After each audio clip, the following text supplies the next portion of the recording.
there. Welcome to Motorcycles and Misfits. Coming to you from a special place. We are in the one show up here in Portland, Oregon. At the Zidell Shipyards. That's right. And boy, this has been a great weekend so far. We've had some great interviews and so good times and so many people. But I wanted to get to who is here with us first. Of course, you know, the dulcet tones of Miss Emma. Aloha, darlings. Here I am. Yes, and of course, everybody's favorite, it's Bagel. Greetings, coming to you from Portland, Oregon. Exactly. I've been in person. And joining us for the second time, it's Eric. Eric from Seattle. How y'all doing, folks? Yeah, and you were just down at our rally, and now Yes. you're up here.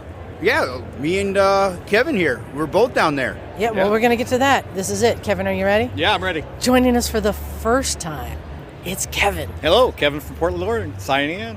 Hey, that sounded good. Not calling them out or anything. This is harder than it looks, guys.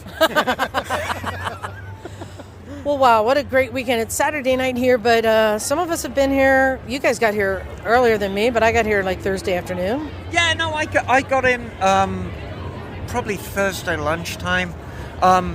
You know, both myself and Bagel, we've got bikes in the show, and so you're kind of restricted as to the times you can bring them in. And load-in was, I think, 11 to 3. So you've got this window. You bring your bike in, and then they just close the builder load-in. So you really got to make it on time. But this show gets better every year. Every year. And I wanted to talk about the show. It is getting better every year. So we said that we're here at the Zidell Shipyard. It's a really fun and funky location. It's just a giant, like, open building that there's a lot of opportunities for tetanus. Grungy. Very grungy. It gives that danger element, you know? atmosphere. Very industrial. It's very Portland.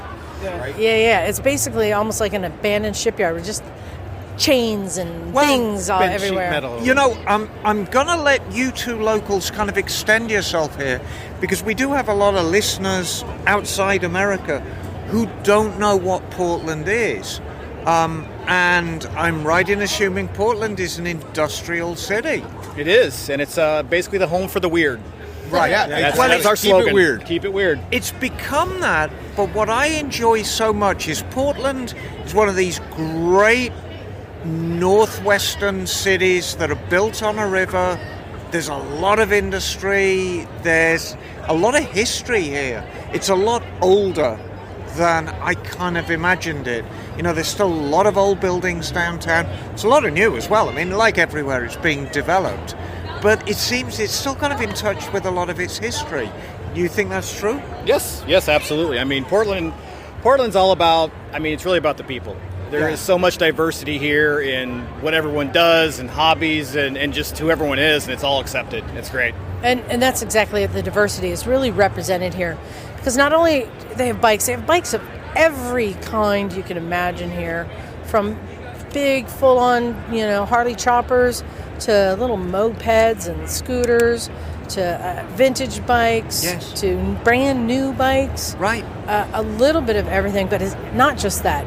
Keeping that vibe. It's also a car and truck show. It's also an art show. There's art everywhere. Right. There's also music. And food and test rides and stunt shows. And the vendor village doubled this year. Yeah. Doubled. Yeah. I wanted to say a big shout out to Tor and Tori Drake, who from CC Coffee, CC Motor Coffee. It's a bunch of things. CC Moto Coffee Company. Yeah. Who put this on? Yes. Straight up, it is a very well organized event. They have grown exponentially, and they have gotten even more organized with each time, but without seeming like sold out. Not Right. Well, corporatized. In previous years, the One Moto Show has gone through some growing pains. I mean, just in the time we've been going, it was at the cheese factory. Pickle the Factory. pickle factory.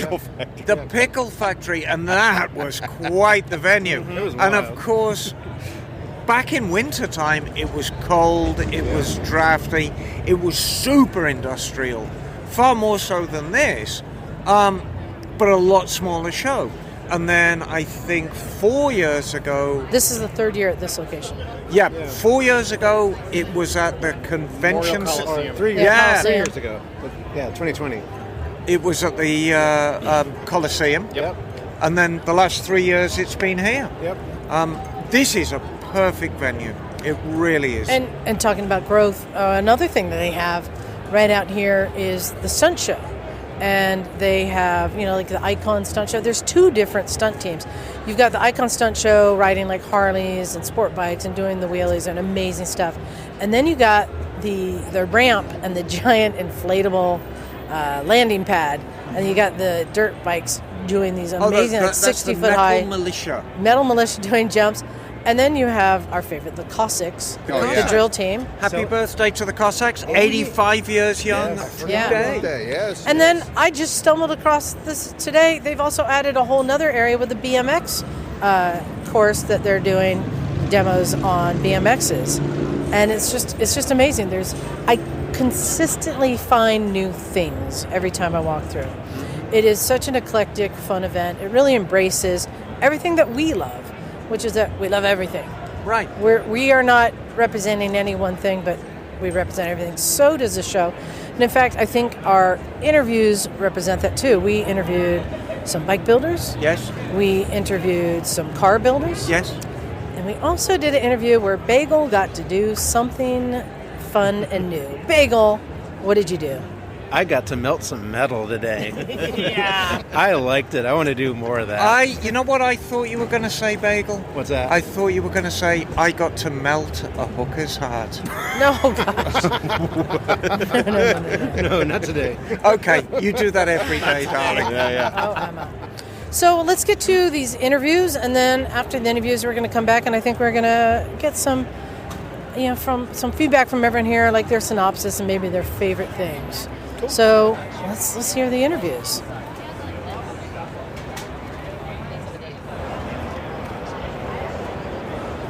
Hey, Liza here, and as we're seeking out unconventional builds and bikes here, I found something that kind of got my attention. First of all,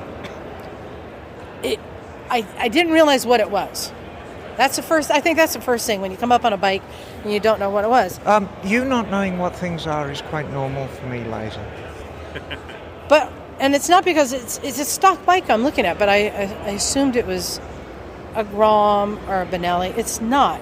Upon closer look, I saw CF Moto, and I believe it's only CF Moto here. Now, I am with the owner of this bike, Daniel, from CF Moto. Yeah. Hey, how you doing? I'm doing great. It's my first time at the show. Yeah, but we've met before, Yeah. and you've been telling me about the wonders of CF Moto, so it's got me interested. I'm like, I keep hearing about it, haven't seen one yet. This is my first CF Moto in the wild. So CF Moto is a Chinese company. Yes. But maybe the one. We keep saying, they're so close to equaling and possibly surpassing the Japanese bikes that this might be one of the ones that's doing it. The Cove race bike, CF Moto, you guys are knocking it out of the park with a lot of really cool models. I did not know that you had one of these small 125. I hate to say, but it's just because they were the first ones on the market, a Grom type bike. Yeah, mini motos. What is this bike called? So this is the Papio. Papio. Papio. Now, Sounds Italian, but it's actually Latin, so either way. Or as we say in the industry, the papaya. Papio. so it's a mostly stock bike with some added things like a luggage rack and hand guards, some knobbies to make it look more rugged. But there is some modification here. There's an extra wheel. There's an extra wheel. Exactly. So tell me what you have attached to this bike. Yeah, so I wanted to do something fun just for some smiles on our mini bike, and sidecar was the obvious answer to me, and something that didn't require any performance mods or like any major customization. It was somewhat bolt-on, but custom bolt-on. So we got the basket, we purchased that, added another front wheel and tire to the side of it. All the connections I worked with with our fabricator in our design and innovation group back in Minnesota. And so it came with three. Ideally, I think this sidecar was supposed to have 3 connections on it if you were going to attach it to a Grom or a Monkey. We tried that first. It was pretty unstable and wasn't as rigid as we needed to, so we did 4 connections. Kind of overbuilt it, but I'm hoping that so it can survive some trail riding in the end. So what originally caught my attention is this sidecar is from Industrial Moto Design. Yep, from Tyler. Same one that I put onto my Benelli, which I've yet to see. Yeah. Now, I sent my bike down to his shop to have the mounts fabricated because there's no way I would have the first clue on how to do that. Yeah, I had a great fab guy at our shop, But Lucas. you that did. helped me, You yeah. just bought the sidecar. Now you guys have to figure out how to mount it. And this is kind of what I'm really fascinated with a lot of the builds here, when people figure out how to put things together that aren't supposed to go together. Right. So how did you guys figure this out? You said 3 points was a little wonky. Well, I think Tyler originally had some like turnbuckle like Heim joints on his, so they could not flex, but mounting them, you didn't have to worry about them being exactly perfect. Then you tighten them up. We tried some Heim joints. They had a lot too much slop in them. Maybe we had the wrong ones. I don't know. So we ended up doing a full rigid mount. There's little inserts, aluminum inserts in there, so those are like perfect fit. We call that aluminium in England. That's right, aluminium.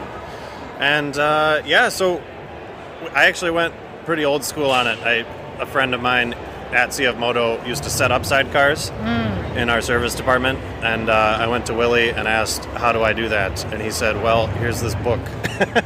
So I printed off a page from a book with just some geometry, some maths, and I brought that to my fab guy, Lucas, and we just worked on it.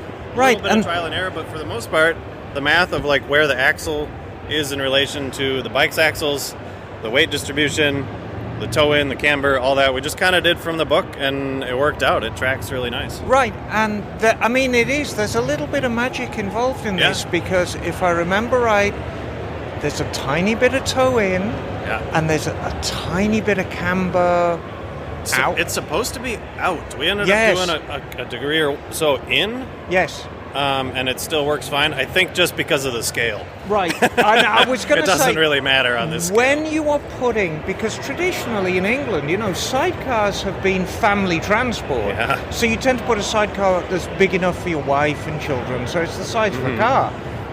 Everything is on a small scale, so I think there's some flexibility with the dimension. It looks great. But of course, the sidecar wouldn't be legal to ride in it, of course. Not that I know of. I don't know if there are any laws about them just having them on, because it's really just a through-wheel motorcycle. But yeah, I don't think you're allowed to carry passengers. Maybe a dog. But right now I have a Yeti cooler in it filled with lead and LaCroix, so it's a good ballast. The cooler looks absolutely perfect on it. But I wanted to talk to you a little bit about the quality of these bikes, and it looks great. Thanks. It looks as good as anything the Japanese manufacturers are putting out. And as I told you, which came as a surprise to you, if you buy a Honda Grom or a Kawasaki Z125, neither of those bikes are made in Japan. Yeah, I was amazed to know that. I had no idea. And I will go so far as to say, this is no Amigo. So Liza... There's a sliding scale there. Well, and Liza, in one of Liza's classic bonehead moves, bought an Amigo thinking it was going to be the greatest thing. No, to Late be night fair on you, holidays. you knew it was going to be bad. Exactly, and that's the thing. And I was saying, bikes like CF Moto, they have a big hill to climb, and that Chinese-made is crap. That's not always true. When I bought the Amigo, I knew at that price point what I was getting. So what is a bike like this, Papio, retail for? Yeah, these retail at $29.99, so just under $3,000. So that's right in That's there it. Yeah. with the Benelli, with the Grom, actually a little bit less. Yeah, it's a few $100s less than the non-ABS Grom. That's where we're at. We've got a couple other versions of this out in other markets, so I'm hoping to see those here at some point. We've got kind of like a scramblery version of it and then a sport bike version of it. I'm hoping those come here. But right now we have this as a 22 and a 23. And the thing I like about it, it's the equivalent of going up to 11, because it is not a 125, is it? It's a 126. It's a 126 for some reason, yeah. Well, no, it goes up to 11. And it's a 6-speed transmission, too, which helps it get along. I mean, there's a lot of extra shifting, which I never complain about. It's just more fun. Well, you know... I can do like 63, 64 with me on it, so it's a good time. Mini bikes tend to come in two flavors, and they come in the flavor that's based on the Honda platform, like the Grom, like the Z125 with the straight ahead cylinder. Yep. That goes back to the Honda Passport and Super Cub days.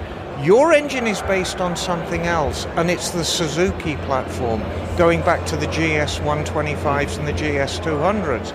And what I find interesting, I think it's a far prettier engine because it looks far more like a motorcycle engine. Much more traditional, yeah. Yeah, the cylinder sticks up at the top, Yep. and you've got easy access for an oil filter. There's a reminder for you, a Grom does not have an oil filter. Just a screen.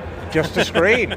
So, I think it's great. I've looked over it, and I gave it the critical eye. And I think it is equal in quality to either a Grom or a Z125. So I just wanted to say that good choice on putting the sidecar on it. Thanks. Because what caught my eye is this looks like a bike that makes me want to do bad things. Yes, please. You want to get on it and just rip and carve and have fun. You did a good job of putting this on, and I can't wait to try mine out, and I can't wait to race you when we get them side by side. It's on. That sounds good. Good. Well, thank you very much. Yeah, thanks for having me. Thank Good to be you. here.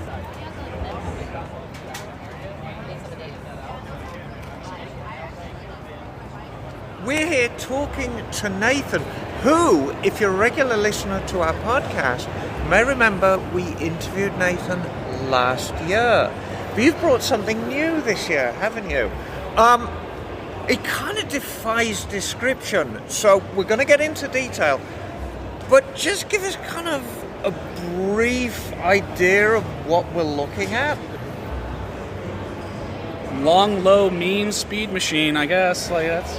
So you described this is a land speed record bike, and are you actually going to make a solid attempt at getting a top speed out of it?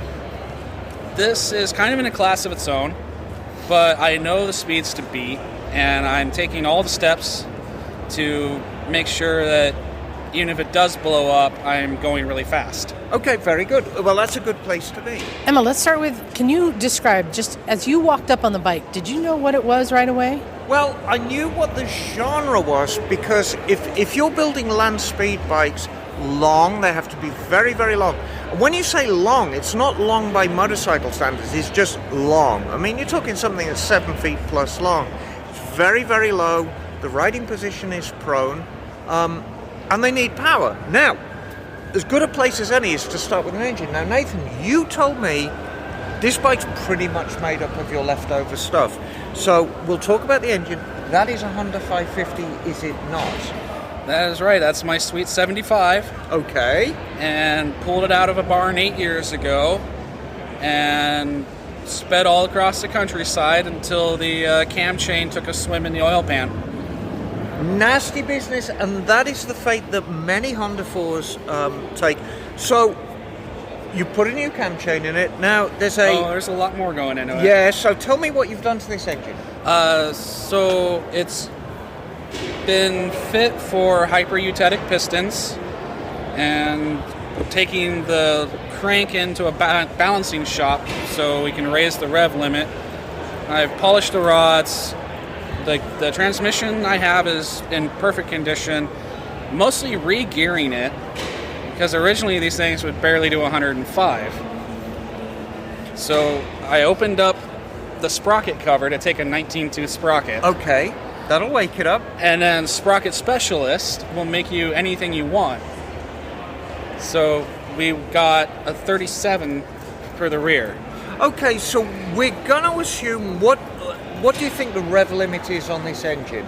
These bikes can do 13K. Okay. When they're prepped. So if we assume, let's be conservative, let's assume that it's good for 12,000.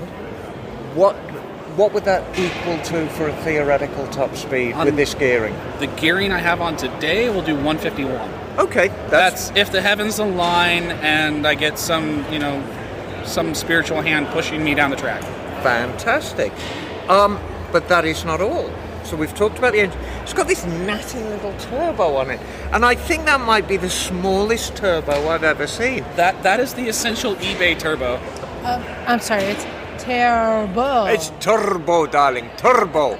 You must get in touch with your Hispanic side. It's turbo. I just call it my pet snail. Yeah, it's a darling little thing. And yes, we've all bought turbos off of eBay, including the one that was on my pink Goldwing from a couple of years ago. But it's very small. And you said it belongs on a Yanmar tractor? Yeah, so the part number cross-reference is for Suzuki Jimny 600. So the little golden nugget off-road K car. And then there's a 3-cylinder diesel that this does the breathing for. Okay, and you've got Mikuni pumper. Yeah, that's the HS40. Right, and it's a draw-through system, Yep. which now, when I built my Goldwing, I didn't want to do a draw-through system because I was always frightened of setting my genitalia on fire. However, you've taken that leap, and you're not scared, are you? So you have a draw-through system where you actually have the gasoline charge right next to the exhaust gases. You are a brave fellow. So my friends that run turbos actually informed me the intake side, when it has the fuel on it, ends up with a cooling effect. Right. So it's going to get a really dense mix. And dear listeners, you need that dense mix, because the denser the mix, the higher the oxygen content, the colder the temperature, the more power you get, which is great. Now, I want to move on to your partner. Who are you, dear? My name's Donald Freelove. Now, Donald, Nathan said you were a co-builder in this project. What are you responsible for here? Well, I'm responsible for getting him into a new hobby / skill. My older brother got me into 3D printing, and he's actually the one that ended up doing the final prints for our electronics box, which is currently hidden, and our battery box. And I'm glad I've actually met somebody who's involved in this, because I think as we move on with custom building, 3D printing is going to become more and more prevalent. It's something that simply wasn't around a decade ago, or even 5 years ago. What the hell's 3D printing? And now we're in this position, we can make anything. Yeah. Which is great. We've been running into an issue because the demands of a motorcycle, much less a racing motorcycle, the materials that you can just go on Amazon and order are great for prototyping, but getting a consumer-grade at-home 3D printer to do the materials that can actually take this abuse, it's a lot bigger investment that is kind of a next step if we keep going Right, this direction. but I mean, where we're at right now, in a prototype machine like this, you're testing whether the theory will work, you're testing whether the materials will work, you're testing whether the design will work. So I guess you're responsible for quite a bit of this bodywork, these side panels, which are just fantastic. So the side panels and the tailpiece are actually made out of Kydex. A lot of people use Kydex for making pistol holsters and knife sheaths. I'm not even familiar with that material. So is it a plastic base? Yes, it's a moldable plastic. It's a thermal moldable plastic that you heat up either in a oven that you'll never cook food in, or on a heat bed, or what we did was just used hair dryers. Yeah, basically hair dryers, heat guns to heat. Wait, it like up. shrinky dinks. Yeah. So we just already had the underframe ready, cut out basic shape design, laid it on, heated it up, pulled it around, cool rag to cool it down and lock it in place, and if we had to make any tweaks, just heat it back up and make the tweaks that we needed to make. It looks absolutely and the fantastic. Can is Kydex as well. It looks fantastic. Well done. And you've got this glorious wrap on it, which it's kind of a shame because in here it looks great, but this bike is far from grey. It goes all the colours of the rainbow when the light hits it. It's an incredible looking thing. So, is it in running condition right now, or are you still working on the bugs? The paint runs. The paint runs, which is great. Like I said, I really need to get a hold of a balancing shop. And finding anyone in Washington State that is agreeable to balancing the tiniest little crank out of these things. Right. It's a teeth puller. And, again, this is a problem that a lot of us face who build the older bikes. For the things that you have to send out, like crank balancing, people who are familiar with that are getting thinner and thinner on the ground. Yep. I was giving you the 2 minutes. Yes. Fantastic. So, that's all I need. Do you want to cover? Did you cover the front end? Well, we're going to come to what I think is the jewel in the crown, is this front end.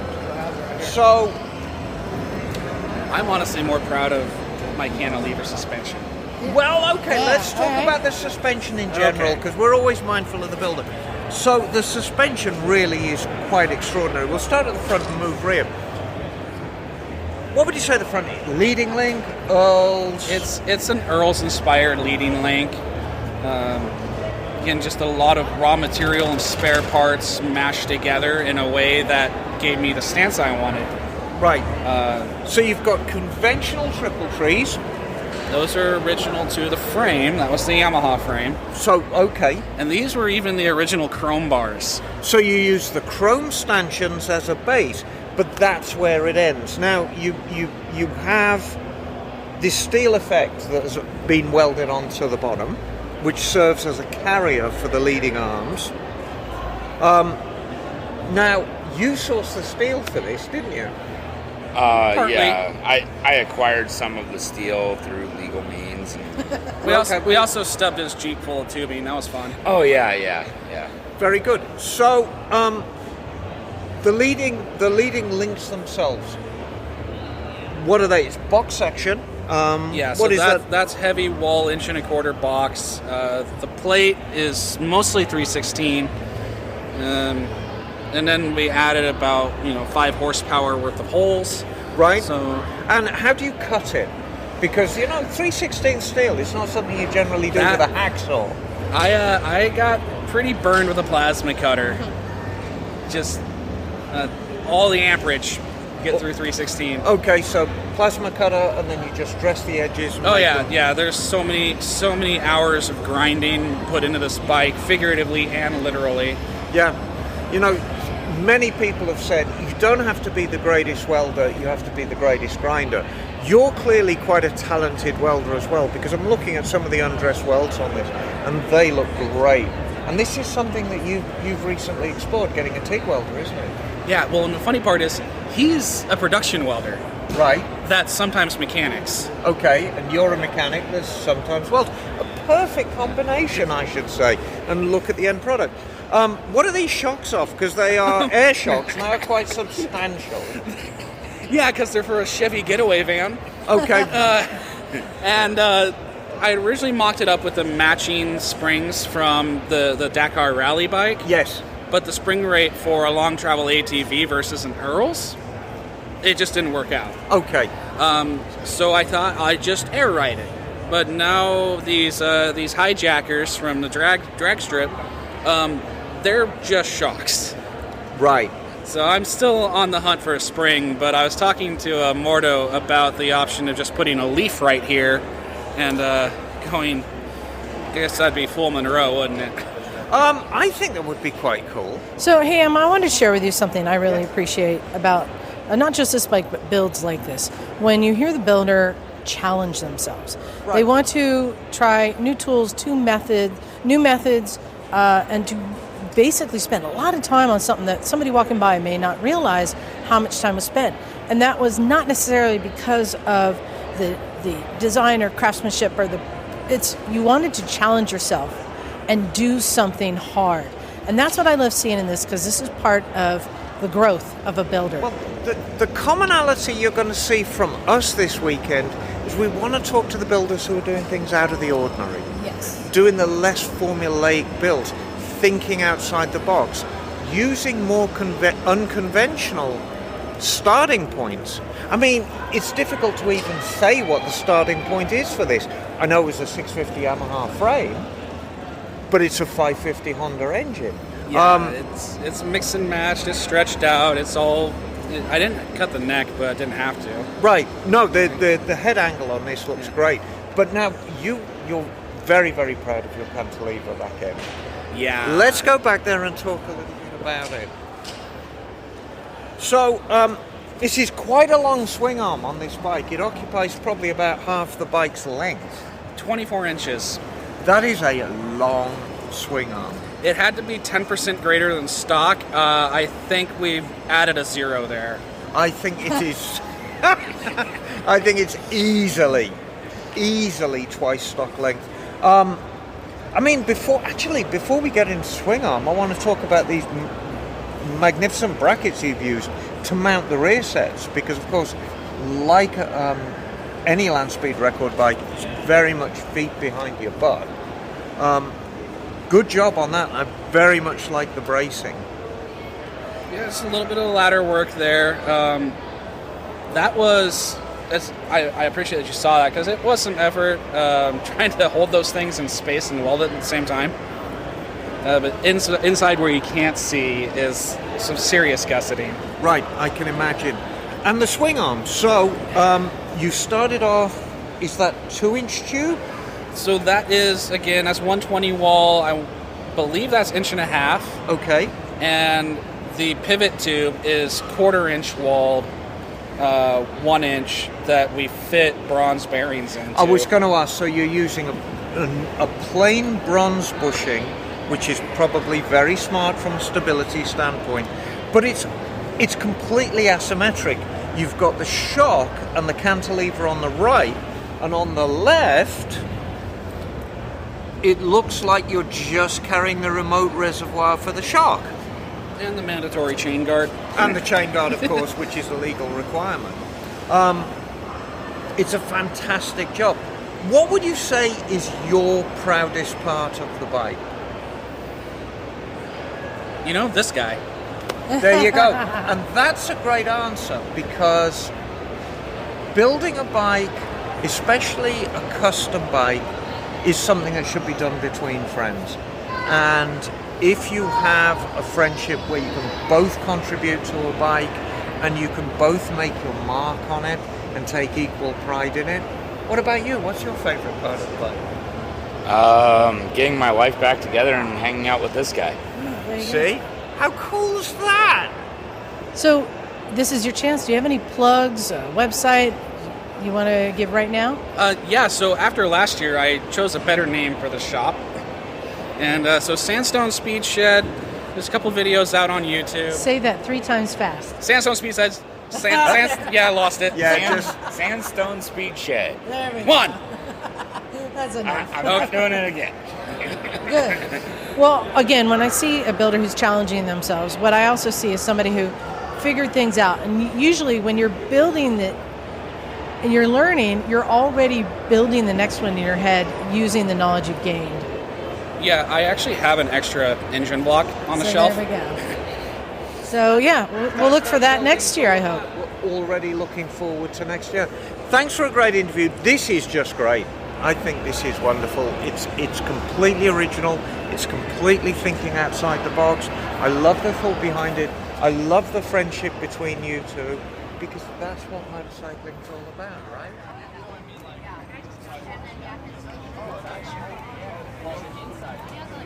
We're here with Nate from Central Welding Supply, and I am interested in finding more about welding because it's something I've been wanting to do for a long time.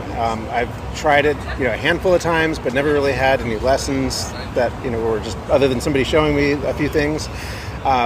So if I were to start out on my own to do welding, let's say some sheet metal steel, where would I start for that? So I think that's like a really common question, and I feel like a lot of people think that welding has a very steep entry point, and the truth is it really doesn't if you kind of understand like the basics of welding. So I would say my first question is, what's the material type that you want to weld? Do you want to weld aluminum, stainless steel, carbon steel? What materials are you thinking? I would think, to start off with, maybe just sheet steel. Like, Okay. I guess, would that be carbon steel? Yeah, just a regular, normal sheet metal that you could, find just about any place. So what I would suggest, actually, it would probably be a MIG welder. Okay. So just a wire feed welder. I'm not sure if you're familiar, I've used one of those before, but the good thing about MIG welding is it's just like using a small excavator. It's a scalable thing. The controls are going to be the same regardless on whether you're on a machine you can rent from Home Depot or one that's a giant one that you might see out in a field or a mine somewhere. So MIG welding is the same kind of thing. You could get a small 110, 220 unit you could put in your garage for around $1,300, $1,500 or so if you got to get a cylinder, gloves, welding helmet, jacket, that kind of thing. So not a huge, for the less than a cost of a MacBook Pro, and you could be welding in your garage.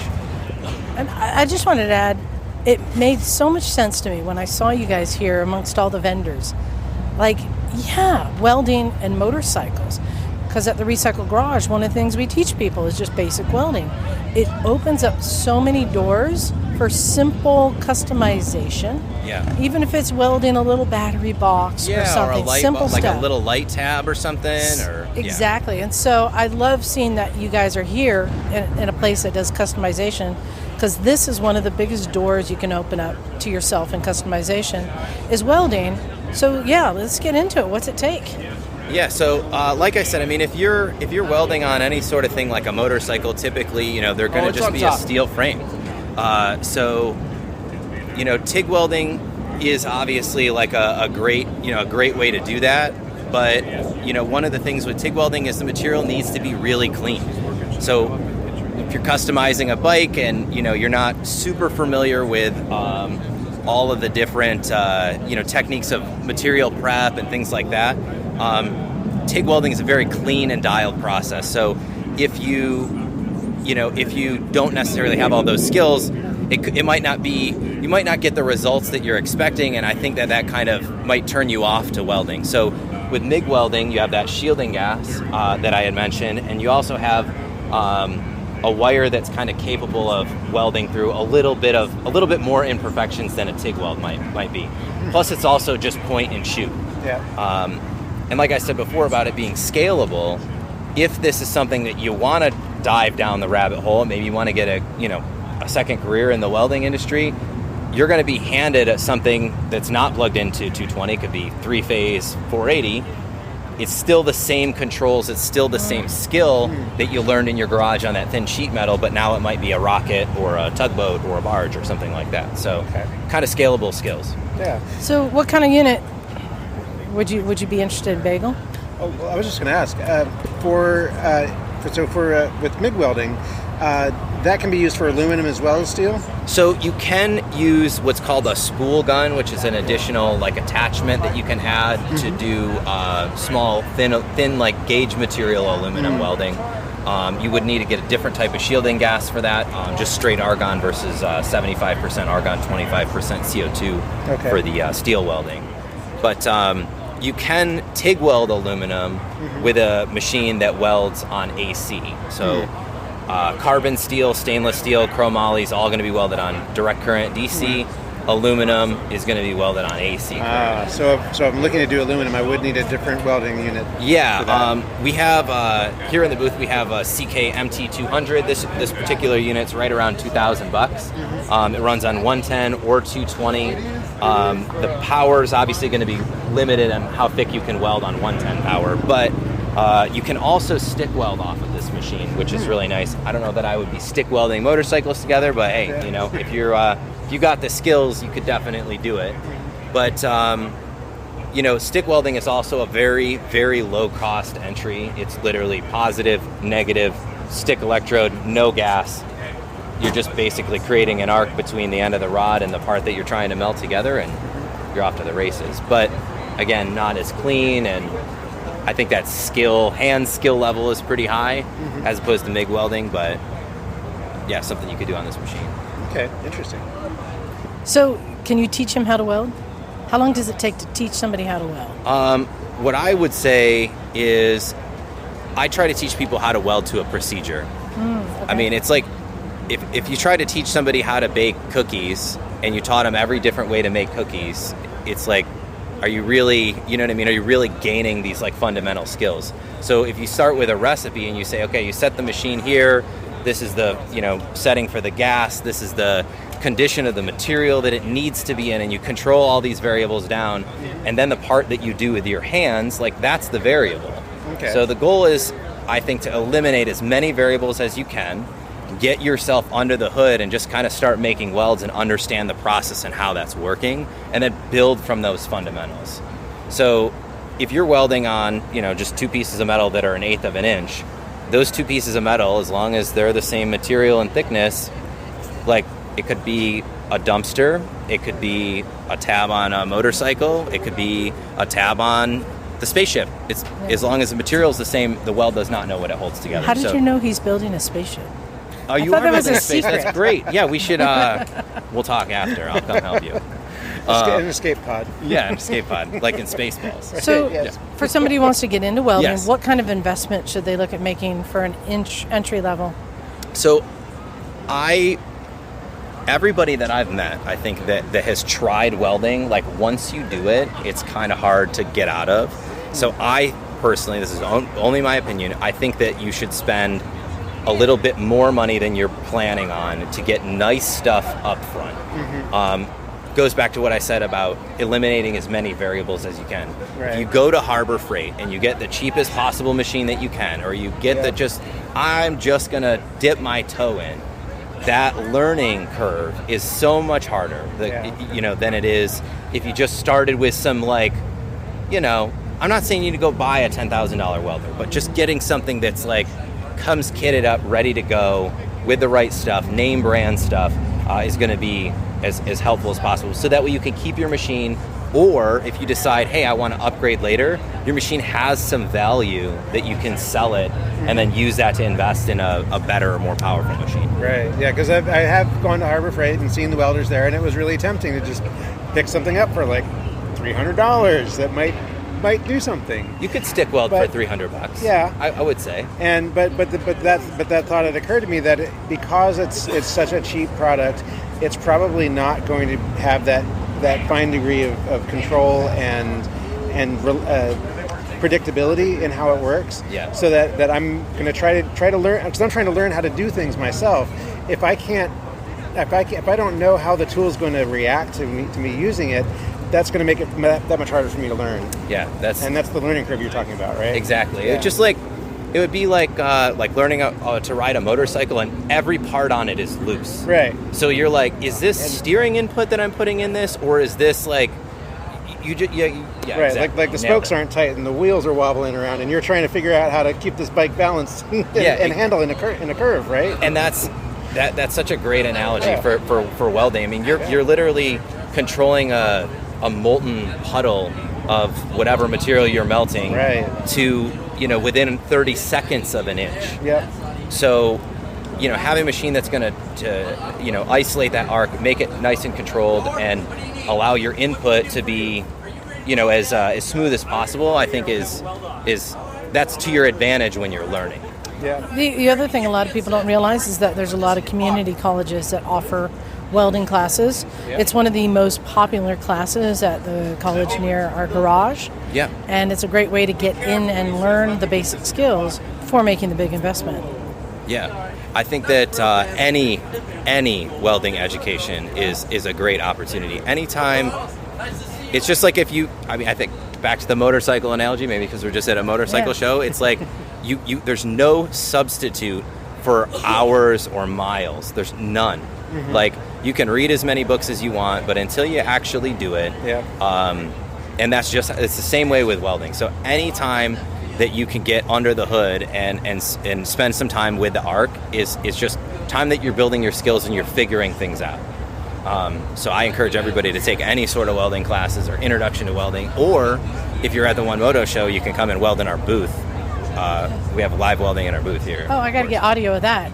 Absolutely. You gonna do it's some actually, welding? yeah, we could do like AC, gives you that nice, Yeah, do like, some welding. yeah, we could do some welding. Bagel got excited. Look, he's grinning. Did you not know that we could do welding here?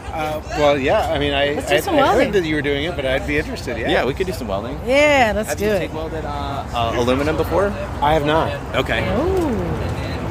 So what we're going to do first, so you're going to touch it, you're going to raise it up about 1/8 of an inch to 1/4 of an inch. Okay. And that's where you're going to keep it, and you're just going to run across here. Okay? All right? And there's no rush. So what you're going to see is a shiny little puddle. So go ahead, touch it. Put the pedal down. Yep, put your hammer down. You can see it, right? Yep. Okay. Go ahead. Okay. So, hold on. So go ahead. Okay, see that shiny little puddle? Yeah. Okay. Come this way to the left. Okay. Nice and slow. It's not a rush. Get your torch down. Put your torch a little lower, little lower, little lower, little lower, little right there. See that little shiny puddle? Yep. Okay, come to the left, nice and slow. Take your time. It's not a race. This isn't a race. Gotcha. Come across nice and slow. Keep your foot pedal all the way down. All Okay, right. now let it off nice and slow. Okay. Nice and slow. There you go, all the way up. Bagel, how did it feel? That was pretty cool. It was nice to have that power to like just melt some metal right there in front of me. Well done.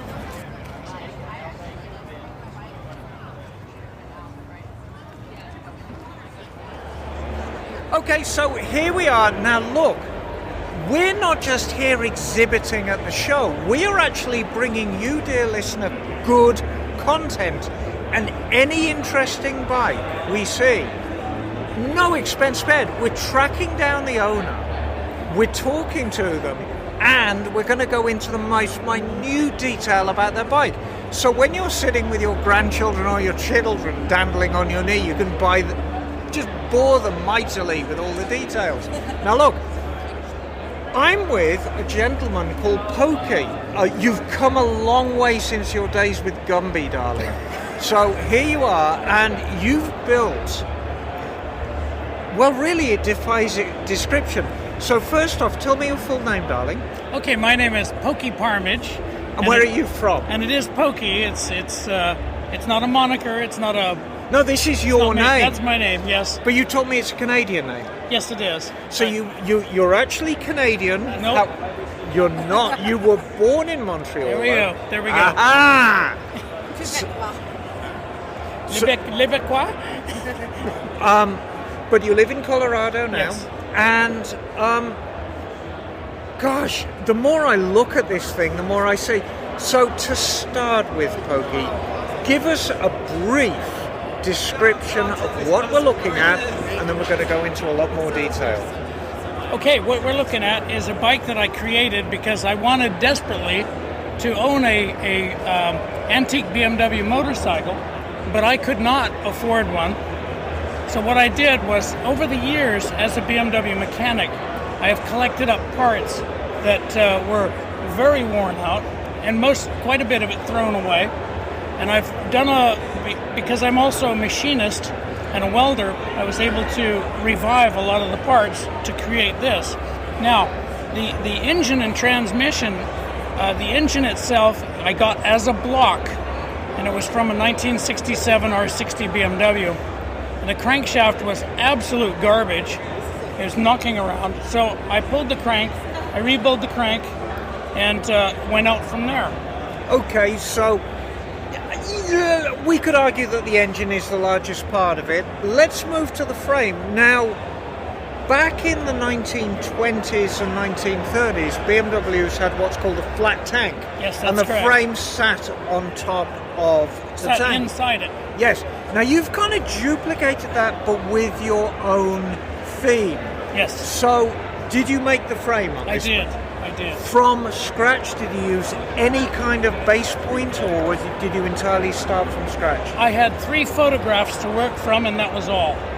3 photographs of a 1927 R47, and I just basically stood back and said, well, let's compare it to the engine size, and try and get it as close as possible, and that's what I've done. So, that's actually a good point I wanted to pick up on. When you're working to a photograph, what do you take? A datum point, say, knowing the engine is this long or the wheels are this diameter, and then you extrapolate a length you need, say, for the spine of the frame? Yes, my extrapolation was done very technically. Yes? It was stand back and does this look okay? And you know what? I've got to tell you that when I build a bike, I do a lot of detail work, but also I spend a lot of time standing back and looking at it from a distance. You have to. Because you have to get the dimension right. You have to get the I hate to say the word stance because it's a car guy thing, but it's got to look right. Your bike really does look right. We're not quite done yet, though, because there are more things to this bike. There's a basket on the back. Yes. Would you like to tell me about that? Okay, that basket I originally got in Holland. I lived in Holland for 3 years. And it just so happens my daughter was born in Holland. Wow. So I used to haul her around on the back of a bicycle with that. And then when we moved back over here, I attached it to my 36 Peugeot, and I would ride her around with that. So this basket is specifically, it's a Dutch invention to cart your small children around on bicycles and mopeds. That's correct. And also motorcycles. And it's wonderful because they sit, it's a side saddle affair. Yes. So they're in very, very close contact with you. And I can see a child actually being very comforted by that because they're not looking kind of at the back of your head. They're kind of next to you when you're very, very close by. And you see how far it goes up on the baby's body. Oh, no. So they feel very, very confident inside it. Yeah, and you can probably put extra blankets in. It's got the most adorable little seat with little baby animals in it. You notice how deep it is? Yes. That's where the Dutch would put their groceries. Oh, so it's a dual purpose. Yes. Now, which brings us to the Europeans have a very, very different attitude towards motorcycles and motorcycling than Americans. Oh, yeah. Americans, it's been a leisure pursuit from day one. That's right. Or a sporting pursuit. Europeans, this is daily transport. It's a serious form of transportation. So we come up with solutions that how do you get the daily or the weekly groceries? How do you cart your children around safely, expediently? There you go, yes. And so this basket is part of that. We're not done yet. It's not a solo motorcycle, is it? It's a sidecar outfit. Yes. So, and a lot has to be considered to turn a solo motorcycle into a sidecar. Oh, it's not a 5-minute job. Oh, I know gosh, that. no. So, we'll start with the frame for the sidecar. Okay. Did you make the frame? I did. Why does that not surprise me? It's a gorgeous frame. It's tubular steel, very, very elegant. You appear to have 1, 2, 3, 4 points of contact, Absolutely. so it's probably very rigid. The body of the sidecar, which we're going to come to, is actually hung from cart springs. Yes, but let's back up a little bit. Please. If you look at those springs, they look hideous compared to the rest of the bike. Yes. There's a reason for that. Okay. Those springs are from a 1913 Indian, and that's its original paint. Oh, wow. I refuse to take the paint off and recoat it. So, I'm seeing actually a common theme in this bike. And this bike, aside from the parts that you've made yourself, is all repurposed, things that people would have thrown away, things would have looked past. Absolutely. Because they were rusty and crusty, or like the crankshaft, out of service. Yep. And you've brought them back. So, that's important. It is important, especially these days. Let's come to this sidecar. Okay, the sidecar body is actually a body from a drop tank for a P-51 Mustang. This never saw service. This was purchased after the war as military surplus. And The reason the paint is the way it is with this red and white pattern is because a farmer in my area bought 7 or 8 of them, cut holes in the top of them, put in school seats, and then hung them from a horse trainer. And he would go around. Yes, he would go around and charge kids to ride in it. So this has actually been repurposed twice. Yes. It was designed as an auxiliary fuel tank for a Second World War fighter plane. That's correct. Then became a carnival ride and has found its final use. Who knows what happens in the future? But its third incarnation as a sidecar. Yes. So the colours are what it was originally painted. I'm sure he didn't do quite as good a job as you have on the colour scheme. But these are the colours it had when it was a carnival ride. That's correct. I'd like to include a couple of pictures if we can on our website, as we always try and do. But for those that can't imagine what a drop tank looks like, it's what, 7 feet long? 6 feet long? I never measured it, to be honest. It's about It's like a bathtub. Yeah. It's about this long and about this wide, but it's an absolutely gorgeous bullet-shaped tank. I'm sure it's made out of aluminum. Picture Buck Rogers. Yes, it does look like a Buck Rogers rocket, and you made this from scratch. Yes. A Buck Rogers style fin. Yes. For the bag. Okay, let's back up a little bit. Yes, please. The body is not aluminum. It's not. No, it is not, because at that portion of the war, aluminum was very hard to come across, and they were going to throw these away anyway, so they made them out of sheet metal steel. That's incredible. Now, you see the flange all the way around? Yes. That's the way they were made. It had a seal on it, and that seal was made out of brass. It was a folded brass seal that was poked in there and then tightened down. That's incredible. So it was a mechanical seal, and this held. I've never even thought of how many gallons of fuel it took, or that much. That much gallon of fuel, and I'm sure the P-51 burned through that much quite quickly. Oh yeah, because what they did was they would use the drop tank to accompany the bombers across the channel. Right. Do whatever it is to protect the bombers, and then on their way back, they would let it loose. They would just drop it. So I wonder how many of these things are in the channel, are sitting at the bottom of the English channel. Load. Right. So we've got this Buck Rogers style fin. Now, what did you make the fin out of? The fin is made out of sheet metal. There's no fiberglass, no body filler or anything on this thing. Fantastic. Tail light from a 1959 Cadillac, right, which is absolutely unmistakable. It had to look Buck Rogers. Yeah. It just had to. It's I mean, it is extraordinary.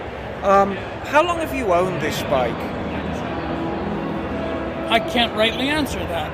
It's I do not remember. Plus, I owned part of it long before the rest of it. Well, I mean, that's the best part. So, I think we. Oh, as a motorcycle. Yes. As a complete motorcycle. Yes, let's go there, and we'll work back from there. I've owned this for since approximately about 1990. Okay. Very good. So you've owned it as a complete motorcycle for 33 years. Yeah. But components of it, I'm sure, for a great deal longer. Some of the components, if you wanted to look at it technically, I've owned since 1972 or 73. Okay. So that is a large part of your lifestyle. You bet. Yeah. Yeah, it has to be. I mean, what's the point? If it's not fun, it's not worth doing. And the thing I like the most about it, I mean, here in the 21st century, recycling, repurposing has become, the byword. Here's a perfect example of it, that you really started this project well over 35 years ago, and you had that in mind. So you're clearly a very modern thinking gentleman. I don't often get into sort of personal topics with our guests, but can I ask how old you are, Pokey? I'm 68. I turned 69 in August. And how often do you still ride? As often as I can. That's a great answer. Like we all do. I mean, I'm in my 60s. Liza's a little bit behind, but I she's... I think you're lying. Yeah. This is all the nice thing. Liza's a little bit behind, but accelerating fast. And we still enjoy our motorcycles Not too as fast, much I as... hope. No, she's moving quickly. It's absolutely marvelous. So, my question to you, what is your favorite part of this build? And I know you're going to tell me a lot of things. I want you to single in on your favorite part. Forgive the background noise. We've got a band who's just practicing. Hopefully we can get enough of this before they start making more noise. Pick me a favorite part. My favorite part is this taillight lens. You know, it's funny. I was kind of captivated by that. And you've got a matching one on the Yes, sidecar. yes. Tell me about it. Okay, what it is it's made out of acrylic, and I turned it on a lathe. And after I got it the shape I wanted, I put it inside a piece of exhaust pipe. Yes. And tapped around the edge so it would stay in there. And then this is a piece of conduit, electrical conduit. The cap on the rear, I formed that on an arbor press. That is incredible work. And it's so cohesive and it's so beautifully done. You would have no idea that was a handmade piece. Well, that's what's so cool about it. Yeah. You're a true craftsman, Pokey. You really are. I mean, there's so much detail. We could spend hours talking about this. Did you bike. use an F or a P in craft? Is it craft or crap? Craft! No, it's absolutely superb and a real credit to you. And thank you for bringing it to the show for everyone to enjoy. No problem. It's been getting a lot of attention, and quite rightly so. Yeah, I agree. It caught my eye as well. Well, I stand back and I hate to say it, but I like it. Gotta like your own builds, Pokey. Thank you very much. You bet. Hey, well, that was pretty painless, wasn't it? Hey, Liza here, and at the One Show, we have discovered these new treasures to us, really. Something that they have expanded on this year is the cars and trucks. And boy, they fit in perfectly. You know, one of the things I love about the One Show is that it's kind of anything goes, you know? And then you come out here to the car show and it's anything goes. We've got giant army trucks and old vans, and there's a VW over there and a Plymouth over here, and some are stock, some are modified. But I'm noticing some of these modified cars have something in common, something I didn't know about. Bagel, you knew about this. Yes, I have heard about this. And these are gambler cars. Yeah. So we're here with Tevye and his gambler car. We'll get into what the car is. Can you first tell us what the gambler is? So it's the Gambler 500, and it's a lot of things. It's the best road trip you've ever been on, the worst car show, the funnest camping trip, and it's actually the world's largest trail trash cleanup. Wow. All the things in one. So what are the rules to be a gambler car? So we have a saying, fun over rules. Okay. Where it's run what you brung, and with an emphasis on impracticality, unreliable, completely unsuited for off-road cross-country travel. And so a lot of the cars tend to be very inexpensive.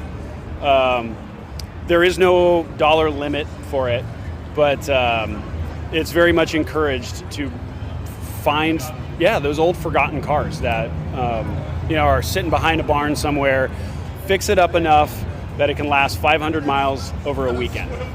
That's great. We had an event like that down in the Bay Area, San Francisco, called the Dirtbag Challenge, where you had a limited budget, and then you had to build a bike and then go for a long ride on it, and really tested everybody's builds. So you have a very unconventional car here. What did this start as? So this is a 1976 Corvette Stingray. This has actually been in my family for 30 years. Ah. This was a daily driver by an aunt of mine and then it passed to her son, who was going to turn it into a drag race car, and was in the process of building a big block with a big blower on it, and he never got around to it, and unfortunately he passed away. So it came to me with the intent of, you got to build it. And I'm not a drag racer, I'm not a strip guy, I'm an off-road guy. And I said, hey, I'm going to take it off-road. And the whole family was like, absolutely. Now, before anyone gets upset at a Corvette going off-road, excuse me for saying this, it's not a pretty car. Oh, no. This car lived under a tree in Lake Shasta for about a decade before I got it. So I never ruined a classic. It came ruined. It was pre-ruined before I got to it. It's all the right kinds of ruin. It looks intact, but it got different colors of paint. Mm-hmm. You can see pieces of fiberglass coming up. But again, it's there. It's intact. Oh, yeah. So you have this idea to turn a Corvette into an off-road vehicle. What did you start with? So the very first Gambler that this did, I didn't change a thing. It was still on. It was still on a set of 60 series rear tires. It was still stock height. I didn't do anything to it. I literally threw some sea foam and some gasoline into it, tinkered with it enough to get it going, and it didn't make it very far. And so year after year, I've been adding to it and getting it ready. And we did a lot of engine work. It still has the Corvette suspension. All I did was add some stiffer springs in the front, re-arch the rear, did a little bit of stuff. Spent most of my effort on the suspension because you feel absolutely every pothole, every bump, every stone. And so we got big plans for it, and kind of the idea is every time something breaks, we just upgrade it. Yeah. It's a good excuse to upgrade. So you've got some accessories on it to help you out in a bind, I'm guessing. Yeah, so this is still a Corvette. It's not four-wheel drive. I didn't do a body swap. And it is like a bulldozer. If once you lose traction, you just start digging trenches. So I've got some traction mats to help me out with that and the soft stuff. I got a shovel, spare tire, of course, and then when all else fails, I've got the mini bike to get me out of the woods. Coleman mini bike to get you out. Yep. You got the light bar, the truck light bar on there. This looks fun, and I like the upholstery on the inside. Yeah, so these are the original door panels, and they were a little rough. And I had some extra stuff, and I was like, well, let's go ahead and wrap them. So I literally sprayed some adhesive and threw them on there. And that's very Gambler. It's very Gambler to just kind of whatever you have laying around in the garage, and you slap it together. And what does the family think of what you've done with it? I haven't heard a single complaint. It's out from underneath that tree. They like the fact that it's out there. It's doing good stuff. I threw my cousin's name on it. And we're, like I said, we're out there, cleaning up the trails. We're the largest trail cleanup, and so they like that it's still in the family. It's still getting rallied. It's getting raced, and we're doing good stuff. So, is it fun to drive? Oh, it's a hoot. It's an absolute hoot. It's still a Corvette. Oh, well, yeah. It's a Corvette on 32-inch truck tires with really bad engineering. And so it is, I don't want to, the term rolling death trap gets thrown around a lot. Yeah. It has horrible road manners, worse off-road manners, but it's a blast. It's an absolute blast. It sounds like that's what makes it fun. It sounds like that encompasses the Gambler, That's what it's about, right? Oh, absolutely. It's not supposed to be easy. Oh no, this thing makes more donuts than Dunkin'. It's my favorite. It's my favorite vehicle out of everything that I own. So, do you think you'll ever restore it, or do you think this is its new life? This is its life.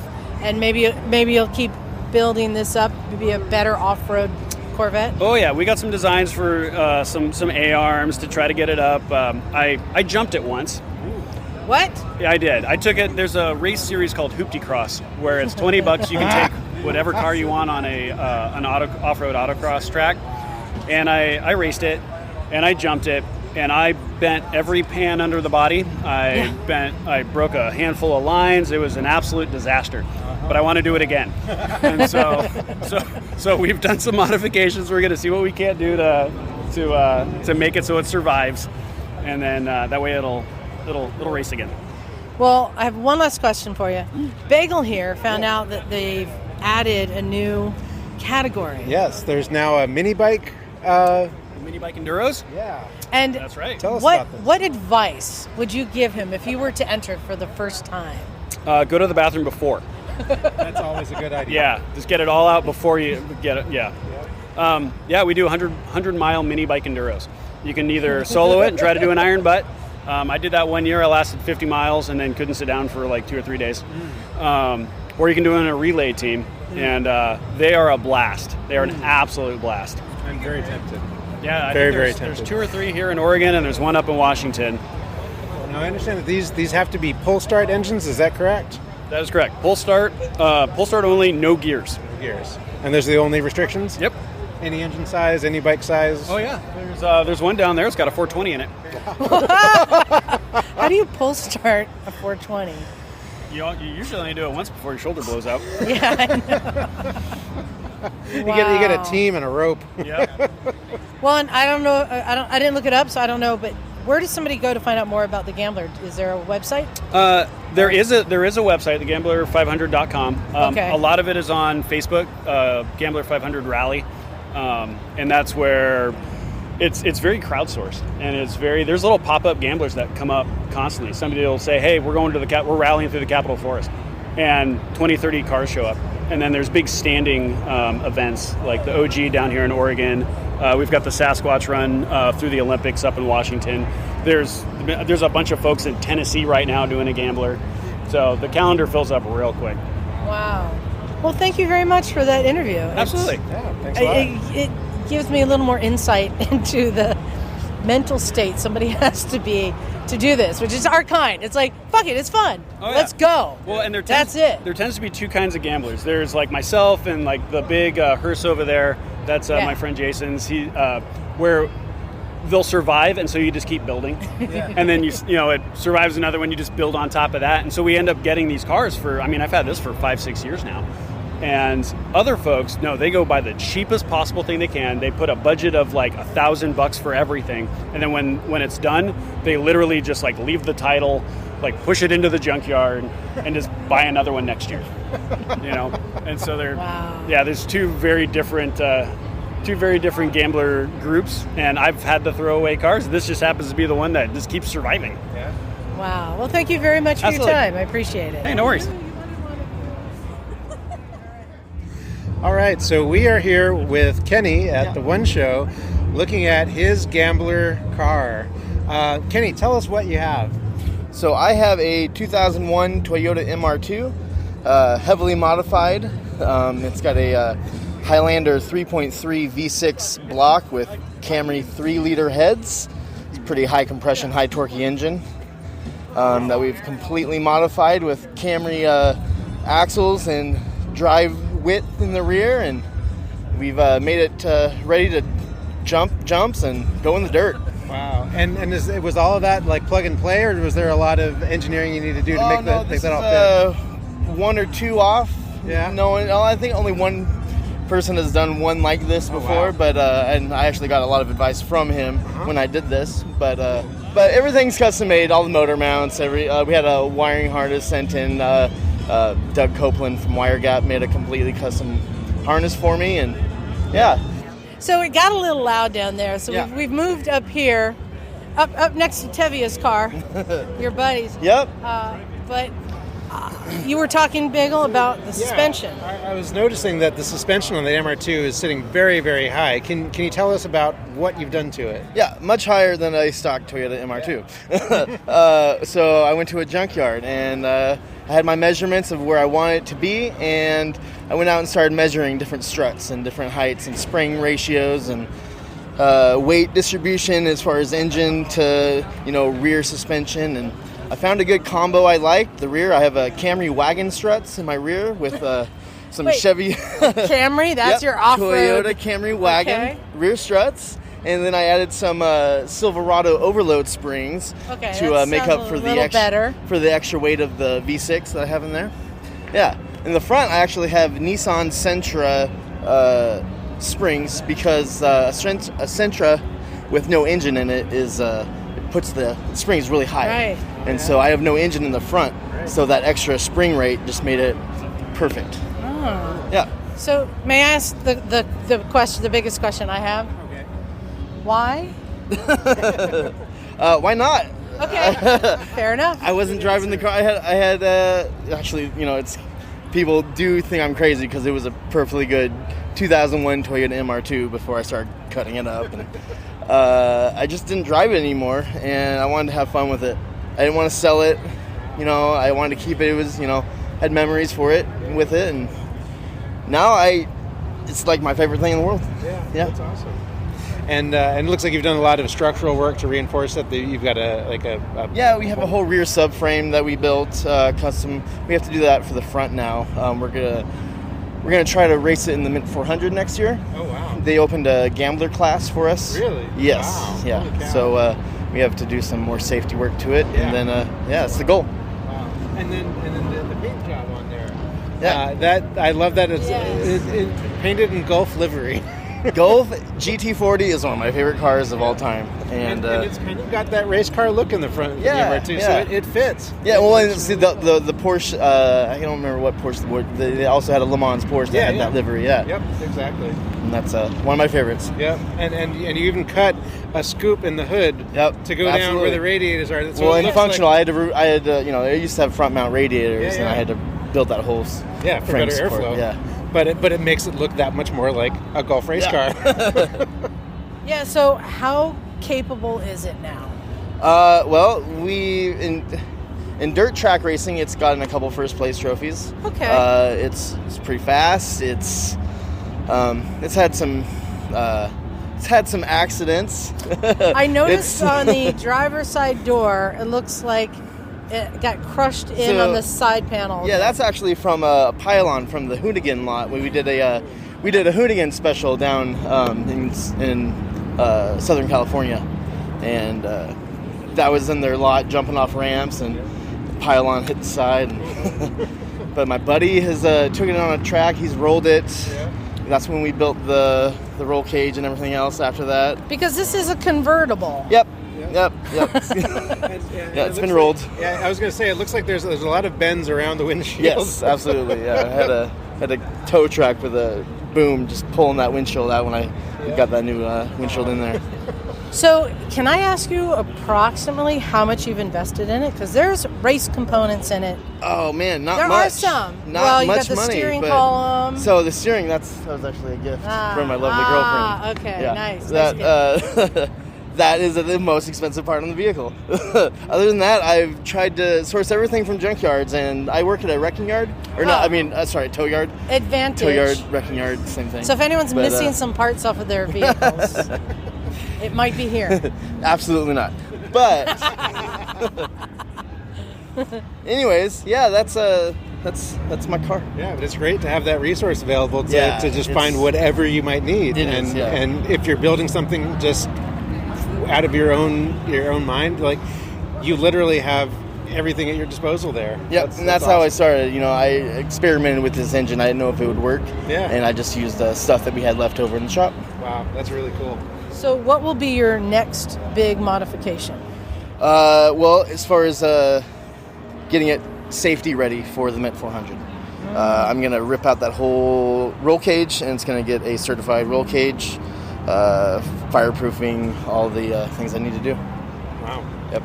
So you're like, this is legit. Like, yeah, you're it's gonna doing be a lot of like. Yeah, it started out as stuff. just fun, but now we're gonna make it legit. This is going beyond like the gambler. Yeah. Well, like I said, it's a gambler category of the Mint, but like this was the first year they did it. A couple months ago, they had a few gamblers complete the Mint. So I'm gonna try it next year. And at any point, do you think, why didn't I get something else? Are you like, this is the commitment I made and this is good? Yeah, well, as soon as I took that Sawzall to it, I feel there's no looking back. Yeah. That's commitment at that point. Right. Well, it sounds like you're having a lot of fun with that. I am, absolutely. And again, we were saying this is why we love that these cars are a new addition to the One Show. Yeah. Because even though they're not motorcycles, it's the same thing. It's the same vibe of like take what you got and do what you can with it and squeak out every inch of fun out of it. It's the same thing. And I love seeing this what you guys are doing with it. And it's not just a pretty car. It's just run what you brung. Just, whatever you got, just have fun with it. That's the whole deal. There you go. Yep. Well, thank you very much. Yeah, you're welcome. Yeah, I appreciate that. Yeah. Thanks, Kenny. It was nice meeting you guys. You too. Yeah. All right, so I'm here with Bill, who is the owner of a Whizzer, and this is a pretty cool looking bike. It's not like most of the Whizzers I've seen before. It looks like it goes a little bit faster. So Bill, you want to tell us about your bike? Well, it's a reproduction Whizzer engine. In '99, they came out with the new ones, and they were dumbed down, to meet moped standards, so they would be 1.5 horsepower. And so that you took them home, you could pull the restrictor out, turn the timing gear back a tooth, and you could get up to maybe 2.5. A little more modification, you get to like 3 horsepower, So I didn't like the way they look. They look a little too Pee Wee Herman-y for me. So I convinced the company to sell me just an engine in '03, and had my brothers help me modify some things on the bike. And my one brother helped me relocate the seat tube, and my other brother helped me build a gas tank that fit in the frame of an old Schwinn Cruiser. Can we just quickly say, you come from a family of wrenchers, builders, racers? Yeah, my whole family races hill climbs back in Pennsylvania. Oswald's in Reading, Pennsylvania. My dad raced, my mom raced. My dad just retired from racing after 50 years at 86 years old. So I'm jealous. So I've been. My dad built a go-kart track on the farm when we were kids, and we just been racing around since we were like 7 years old. That's awesome. Anyway, we're just fabricators and we build things. So then I built it as a board track racer. I rode it around Pennsylvania for a bunch of years. I moved to Portland, Oregon 7 years ago, and I took it apart before I left. And then during the pandemic, I was sitting around watching a YouTube video about how to build a cafe racer. And I was like, my bike has some of the basic lines of that.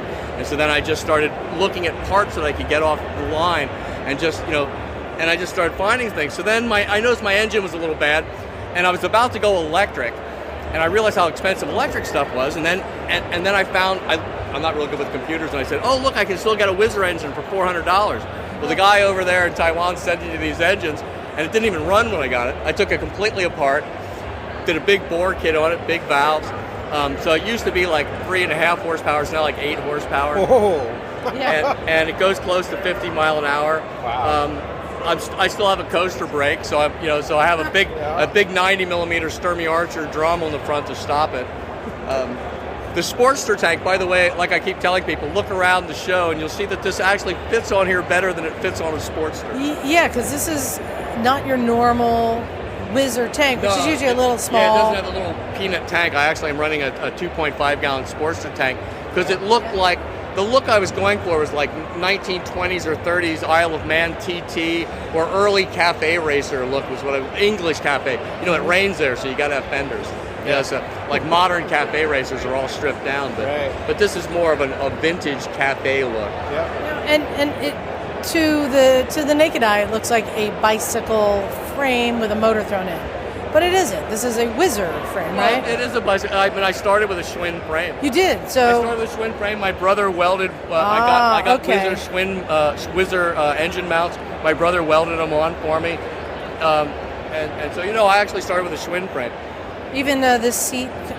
My brother relocated the seat too. Okay, so there's a lot of modification. I was going for the board track racer look, And then I took a Springer front end that I got an old 50s era Schwinn Springer still in the box. Oh wow! And I took it and I took it.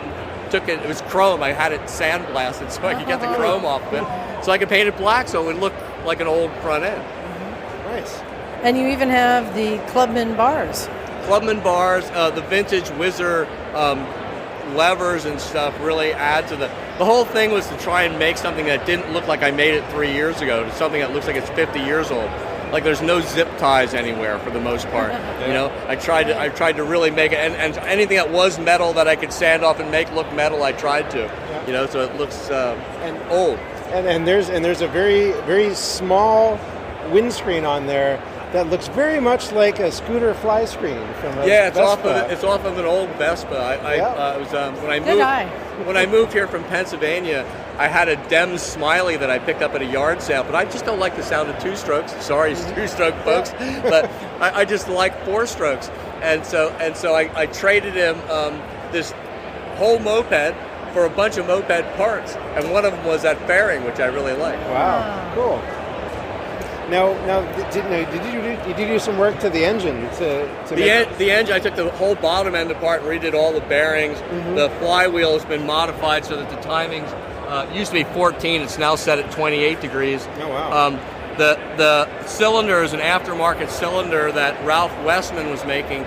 He's dead now, but Ralph Westman was a big whizzer guy in Illinois, I think, and he was making these aftermarket cast iron cylinders. Then a buddy of his. And a buddy of Paul Fry. Paul Fry's the guy that's like the whizzer guy. If you want parts for whizzers out there, Paul Fry's your guy. He's the whizzer wizard? Yeah, whizzercruiserparts.com, I think it is. Oh, cool. But Paul Fry will help you out. And so buddy his, Gary, he was a machinist, and he took the cylinder, bored it out so it would accept 150 over piston from a 754 cylinder. And then he machined his own high fin, high compression tri-flow head. Really? So it's like I said, it's pushing close to 8 horsepower. It's like almost 200 cc's. Holy in a cow. bicycle, that's a lot of power. Yeah. So top speed? Close to 50. Wow. And now you did something with the front fender too, yeah? Oh yeah, I modified the front fender. It was one of the old fenders that, because back in the day that the light on the front fender had a battery box under it. And it had like 4 D batteries in there to power it back in the day. And it just took up space, so I went and I cut the spot welds off, and then I took another old fender and made that shape underneath, and then had a guy spot weld it back in for me, so it actually has that, so that's filled in underneath the light. That light doesn't do anything, it's just for show. The other lights actually work, Oh, nice. Now, you have a few whizzers. I have 3 whizzers. I have a 4th one I'm building to go to Bonneville is my plan. Oh, wow. I have several engines sitting on the bench that I'm working on. The real problem is that the whizzer community is getting old, and the people that are making the parts, the high performance parts, are going away. And like I have like 2 brand new engines sitting on the bench waiting for mushroom lifters that nobody has. So it's like they made hundreds of thousands of the old whizzers. They only made like 18,000 of the 99 to 2007s. Oh, wow. So there's just not a lot of parts available. Now, Bagel, we call you crazy for doing long distance riding on a scooter. Yeah. This guy has got you beat. Really? Tell him where you went on a whizzer. Oh, we did a trip this past summer. I rode from here out to Newport, out the coast, and then down the coast, stopping at all the lighthouses we stopped, and then down to Crescent City, California, and then back. Now, occasionally, because I only had ever been on the 101 up north, like near Astoria, and up there it's a little windy road. I didn't realize it turns into a 4-lane divided highway. Oh, yeah. So I'm out there flying along on my whizzer at 45 mile an hour with a pair of Vespas that can go, and there was a 250 and a 300 Vespa, and those things can move. So I mean, every once in a while, after about an hour and a half or so, I'd put up my fist. They had communication. They'd tell my girlfriend to pull over with a car. We'd load it on the back of the car, and away we'd go. Yeah. But it was a fun trip, and I had a great time. But I try to ride whizzers any day I can in Portland, Oregon, that it's not raining. Nice. So this isn't your touring whizzer, is it? This is my go to the bar whizzer. It's the local whizzer. It's not my touring whizzer. It's a cafe racer. It's a cafe racer. That's what it's for. To ride to the local bar and back. Yep. So Bagel, for you, what caught your eye with this build? Well, besides the fairing, the tank for sure, because it is a very prominent tank on a bike that's this small and lightweight, but it looks great. The seat also is a really cool look. It's this natural colored leather, very old school style bicycle seat with a big round spring in the front and 2 upside down springs in the rear. It looks fast the way that it's set up, and it just grabs your eye as something unusual. Exactly. And this goes right in line. It's very unconventional, you know. It doesn't look like much else at the show. Yeah. No, it doesn't. But I like that you've taken parts from other bikes, scooters, and Harleys and made it all work and made something that looks really cool and fun. And the thing it says to me is, hey, throw your leg over me. This will be fun. That's exactly it. You know, I had this up on the table, and I was really looking at it and cleaning it up and trying to get rid of everything that didn't look right to me. And then I got it down, I set it there, and it was like 2 weeks. It was like 2 weeks before the show yet, and I was like, God, that looks rideable. I had to get on it, and I rode it at the local bar, you know, because it felt rideable. Well, thank you. And this is your first time at the One Show? I've been wanting to come here ever since I moved to Portland. I've always been on vacation. I finally was able to come, and then I entered my bikes, and they said, bring either of them, they said. so I was like, oh, okay, I'll bring the Cafe Racer. So what do you think so far? Like I said, it's awesome. I love all the eclectic bikes. You know, I entered the scooter class, and if you notice, all the scooters are sitting up there, and I'm here. Yeah. So it's true. So obviously, there's something different about my bike. Yeah, well, it looks ready to go. Yeah. Like, I wish I could start it up for you guys, because you would love the sound of it. It sounds like a funny car, just kind of like that cammed up sound. Yeah, as you mentioned earlier, I heard you were talking that you have a different cam in there too. Is that right? Yeah, it's got one of the later cams, or a slightly higher lift, longer duration cam. Wow. So it definitely, you know, is throwing some, you know, using some fuel. And that helps up the horsepower too, then, right? Yeah, and my other one, the one that's parked outside, actually, this has like a 20 millimeter carburetor. My one outside has a 26 millimeter carburetor. Ooh, wow. Which is a pretty big carb. Yeah, for an engine. It actually it belongs on a Triumph Cub. Oh wow! Is what it belongs on, but it was just right size. Yeah. And so I just machined out the intake so that so it's port matched, you know, and the exhaust is port matched. The thing I like about this build, Bagel, is that you don't have to get an expensive bike or expensive parts to do a custom build. I love that this is basically a simple platform, and that there are repops that are cheap. How much does it cost to buy a new repop? A reproduction Whizzer. I just picked up my 2005 at the Whizzers meet down in California. A guy had it. It was a 2005 with 0.7 of a mile on it. I bought it last year for $1,200. Wow. But of course I had to take it home and rebuild it. I had to take the engine out as soon as I got home and rebuild the engine, because the engine. But what a great way to learn. What a great thing to learn on. Not a big investment, a lot of fun, and trying to make it what you want it to be. It could be a board tracker, it could be a cafe racer, it could be a touring bike. But the amount of money that I have in my the whole engine drivetrain thing, I could have bought the Harley that went with the gas tank. Or you can just go way overboard and spend way too much time and money on it. But that's what's great about this. You can do it whatever you want. You can do that if you want. Right? Yep. You can go overboard. That's awesome. With anything. Well, thank you very much for sharing your story. I love talking to you. It was great. Thanks. And for anyone interested in Whizzers, is there a website or something you'd say go to? I would say Paul Fry's your guy, and then you can also it's WhizzerCruiserParts.com, and then also there's a Whizzer newsletter. You go online if you're actually a Whizzer person and you're looking for information on Whizzers. Get on the Whizzer newsletter. It's like it's cheap entry thing, but they send you a newsletter every month, and there's all kinds of performance stuff, and you get connected to everybody that's involved with Whizzers. That's great. That's an inspiration. Thank you so much. Have a good day. All right. I left my beer over there. Gotta go get your beer.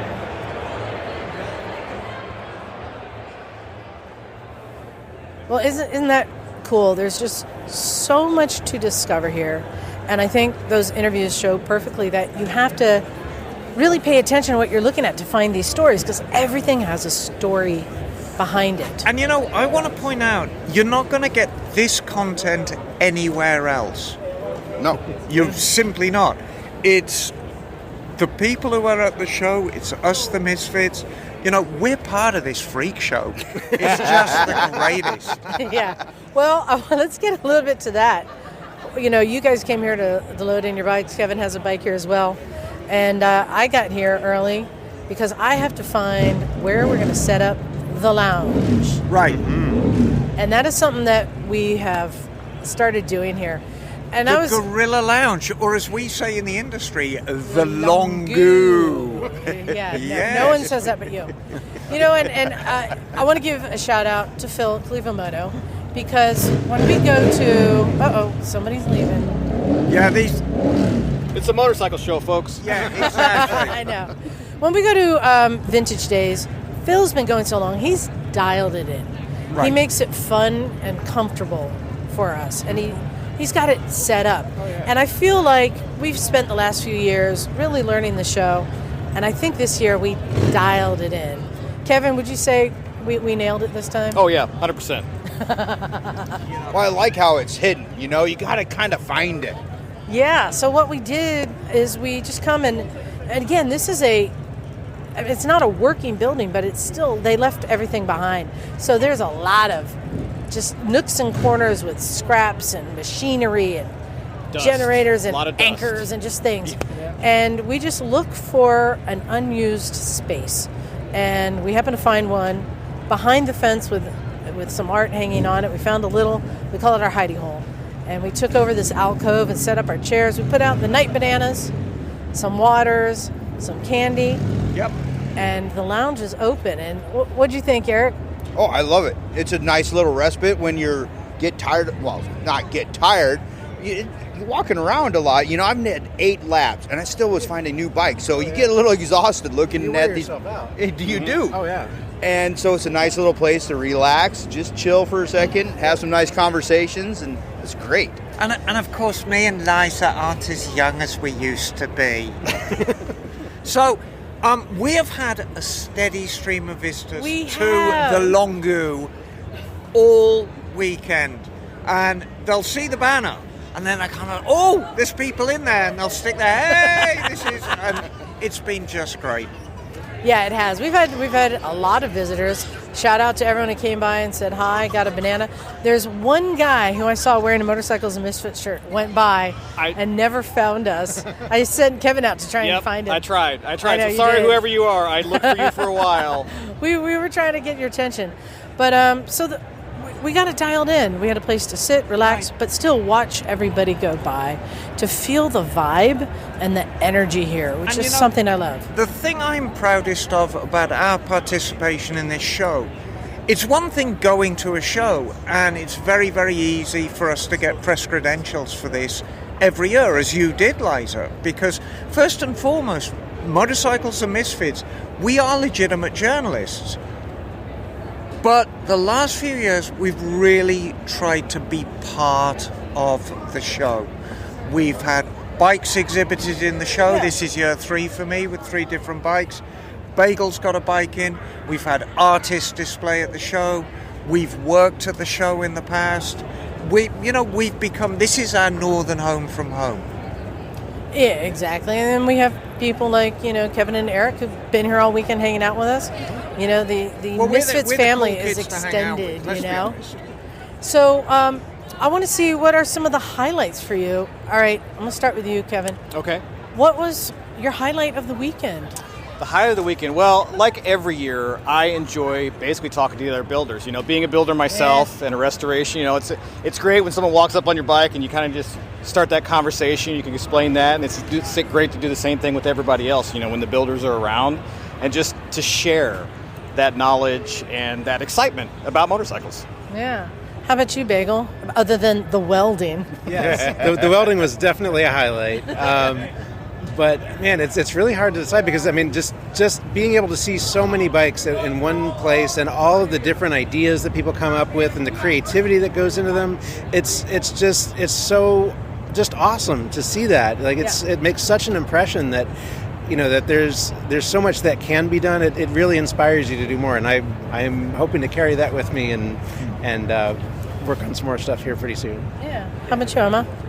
This place is a freak show, and I love every moment of it. And I want to put that in perspective. Next week, we're going to be at the Quail. And very different event. It's a very different event. Are they just as passionate about their motorcycles? Yes, they are. Are they as enthusiastic about the lifestyle?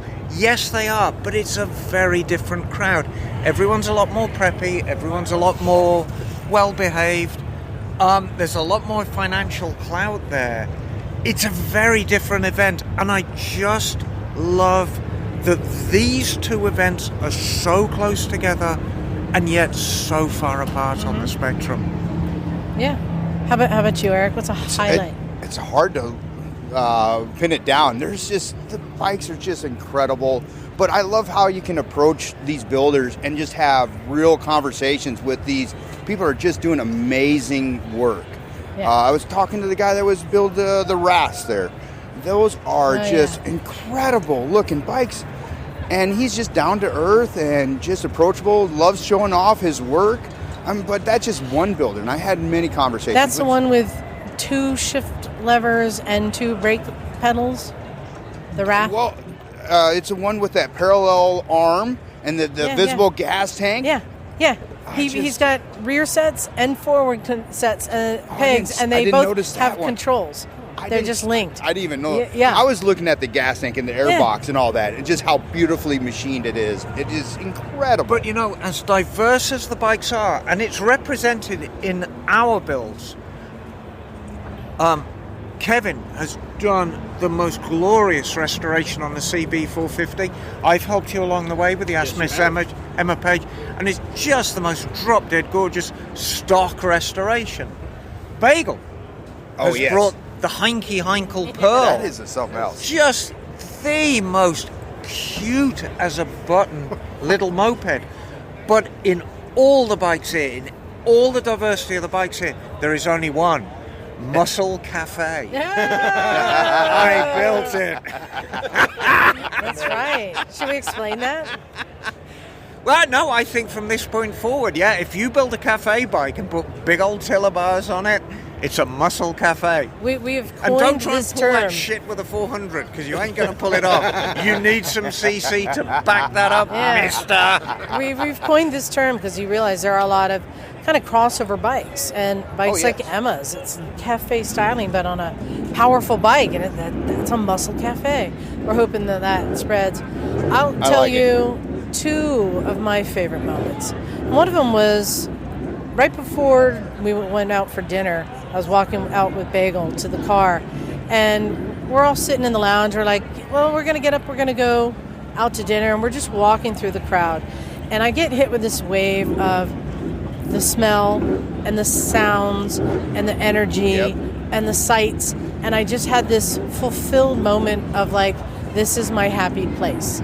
The only other place I really have that is at AMA Vintage Days at the barrel racing, where there's this total chaos and dust in the air, and you're just sitting there going like, and I had that moment. But the other one was the night before, when we're all making plans to go out to dinner, and our family kept growing, and it was like, it started out like a couple of us are going to go out to dinner. Well, hey, let's invite them over. Hey, I've been hanging out with him all day. Come on, join us. Next thing you know, it's like a dozen of us going out to dinner, and that's kind of the Misfits thing. We extend our family, and it just keeps growing. And I have those moments where I'm just very proud of this thing that we have that everyone is a part of. And I'd like to talk about a lovely moment I had last night, and it's going to resonate with some of our English listeners, maybe some of our American listeners too, of a certain age. And I brought 2 bikes up to the show. I bought one specifically to put into the show, the Moto Guzzi V11, but I brought up an old 79 Yamaha XS 1100, primarily to flip. But my truck, the works truck, got stuck in the corner of the builder's parking lot. I'm not going to be able to get it out until probably tomorrow afternoon. So it's been stuck there all 3 days. So I've been using the XS as transport to go out to dinner and back. And it's such a nostalgic journey. You've fallen in love with that bike. Riding a big air-cooled 4 with basically a straight pipe 4-into-1 through a strange city at night. Beautiful sounding bike. It's great, and it's so nostalgic because that's what we all did back in the day. We'd buy these bikes, and I bought a GS1000 when I was very, very young. We threw that exhaust away and we put a loud 4-into-1 on it, and it's the noise of my youth, and it's just great. riding across the bridge, so you're like 100 feet up over the water, doing like 80 miles an hour with a bike howling underneath you, and you're in shirt sleeves because it's warm. That's the one thing we don't get in California is warm nights. When the sun goes down, temperature drops 20 degrees. It's like, right now it's probably 70 degrees. Like an Indian summer right It's now. beautiful weather. It's a gorgeous venue. It's a great town. This has been a superb weekend for me all round. I'm all misty-eyed and nostalgic for my youth, darling. Well, and, another one of my favorite moments, and Kevin, you were there for that, is I saw some of the Cossacks, the motorcycle drill team, walking by. Yep. I just ran out and said, hey, come here. Come here. And I brought them into the lounge. The Longue. The Longue. Have a seat. Have a night banana. Some water. And they sat down and told us stories about tricks they're working on and the history. They're reviving a lot of those old tricks. Isn't that something else? And just shooting the shit. And then even hanging out with our friends at Kickstands Up, who we met at AIM Expo. Yep. And, shout out to John and Ashley, just these friends we made. I'm constantly reminded how small this industry is. And you go to these events and you hang out in certain circles and you see... Speaking of Ashley, I just mentioned you. I did. And now you're walking by. How serendipitous. Right? Excellent. I'm just stalking you guys at this point, honestly. I know. I was just saying it was great that we made friends with you guys at AIM Expo, and now it's just another part of our extended family to see you at another event and hang out. Yeah, you guys are the best. I'm grateful for you guys. Thank you. Give a plug for Kickstands Up just in case people have forgotten. So what is it you do? Why should people download the Kickstands Up icon on their phone? Kickstands Up is a motorcycle event platform where you can find motorcycle events across North America based off of your riding style. Is it customizable? It is absolutely customizable, so you can choose by the type of bikes that you ride, you can choose by the type of event that you're interested in. It was founded by a bunch of dirt bike riders who were sick and tired of missing out on cool events, and now we want to make sure no one else has that problem. But it's not just for dirt bike riders, is it? For everyone. There you go. And that's why we like it, because it's inclusive for everyone. That's the Misfit way. Yeah. Awesome. You're a misfit. I am officially a misfit. I'm so grateful for you guys. And Ashley, this is your first time at the One Show. What'd you think? It is. It's incredible. It's absolutely beautiful. There's so much talent in this room. I think that's perfect. We were talking the creativity and not just the bikes, but the cars, the food, everything. Yeah, it's a win all around. It is. Well, good. We hope to see you at the next event. Yeah, see you guys soon. All right, see ya. Ciao, ciao. Isn't that funny? The timing was The perfect. timing was superb. That's not edited. Nope. Ashley literally showed up Walked right up. as we were talking about it. And I wanted to talk real quick. We did interviews with some of the car guys, but were there any cars that you guys really loved? What about you, Kevin? Well, there was actually a car that brought me back to my childhood. There's a 77 Monte Carlo out there. And that was my first car. So looking at that brought me quite a ways back. It's great. In high school, I had a 75. Yeah, they're great. And how about you, Eric? Oh, that Volkswagen Roadster? Yep. Oh, Yep. my. Just describe that. Oh, well, it's a rat rod of a Volkswagen with a Volkswagen Bug front end. Mm-hmm. With a, what was it, a 928? Porsche 920 engine. Yeah. Incredible. Just hanging out just hanging out the back. Yeah. Okay. I would love to hear that thing fire up. I want to hear that thing tomorrow. And right? I think the other one was the jacked and lifted off-roading hearse with the casket in the back. Oh. Yes. that thing was like 6 feet in the air. It was pretty awesome. Old cars, junk cars, fun cars. Off-road Corvette. Yeah, that we talked to, yeah. That's awesome. There's so much. You know, I am just a sucker for Americana. As somebody who's kind of come to America and embraced America, and the one that really did it for me, there is just this glorious 59 Thunderbird. And it's the colour of pudding. It's a pudding-coloured Thunderbird. And it tickles... Wait, chocolate pudding? No. I'd say it's vanilla pudding colour. Oh, like a tapioca? Yeah, it's tapioca colour. And it just pushes all my buttons the right way. Yeah, this is such a well-organized event. When you come here, they sell tickets in batches. So you can buy a 3-hour. We don't need no stinking batches. You can buy a 3-hour, ticket, or you can buy a 1-day ticket or a whole festival ticket. Right. So, what do you guys think? Should people consider next year, if they're not from this area, flying in here, buying a whole weekend pass? No, do you think I they'd recommend it. have a lot of fun? Yeah. Guaranteed weekend. Yeah. There's so much to see. You walk around, like Eric was saying, every time I walk around, I see something new. Yeah. Something I missed. Or even if you've seen that bike before, you'll notice something else about it. Like that sand rail. I didn't realize that it had a freaking, what was it, a 4-cylinder out of a Suzuki 750 in there. So insane. Or the fact that I walked by that Sportster that had a paddle wheel on the back. Yes. And pictures of a dude jumping sand dunes. On a Sportster. Yeah. This event is open all day Friday, all day Saturday, and Sunday morning and early afternoon up until 3 o'clock. There is plenty to do. Bring yourself, stay in a local hotel, wing it, get a weekend pass. You will not run out of things to see. You will not run out of things to do. You will not run out of things to eat. You don't need to leave the venue. I hope next year that you guys can team up the rally, the Misfits rally, with this again, back-to-back weekends, because it was amazing that I was able to spend last weekend at the rally and then take my time and tour the Lost Coast. That Lost Coast is spectacular. Wait, you're not sick of us yet? Well, I was thinking the other way around. You guys are probably sick of seeing us, right? Yeah, right? Never. I thought you came here because I brought the gummy dicks here. Yeah, I still have some of the. I won those gummy dicks, and I still have some. They're pretty tasty, I'll tell you. They are tasty dicks. Don't forget that they do have the diarrhea ingredient. So don't come crying to us if you fill your shorts. Eat your dicks in moderation. I thought that was a Vindaloo.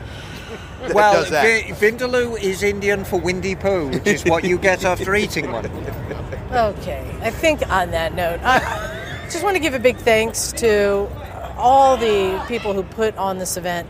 They have so many volunteers that also make it better. I mean, Tiffany, she volunteered for 3 hours. She was put on cigarette butt pickup duty. Oh, wow. Like, that's the level of detail of, like, keeping this thing nice. You know, and the smallest detail. Now, look, they've got porta potties here. And whenever you go to an event with porta potties, no matter how many there are, you always kind of make the sign of the cross before you open the door. At no stage during the whole weekend have I walked into one of those porta potties and found it to be dirty, smelly, just unusable. They're kept clean, they're kept operable. It's details like that that bring home the bacon. Yeah, they're on top of it. Yeah, they really are on top of it. Well run. But I think, as you guys were saying, people come in here for 3 hours, they stroll by carrying their helmet, look at the bikes, and they leave. And it's like, there's so much you will miss. Mm-hmm. There's so much detail. But again, one of my favorite things is just sitting in our lounge and just feeling the vibe and watching the people go by and just kind of taking in the sights, yeah. And we'll be here next year. Oh, yeah. Come and join us. Big thanks to all of our listeners who came by and said hi. More than ever before. Tons of people came by. There were times the lounge was full and I couldn't even go in and sit down. Yes. How awesome was that?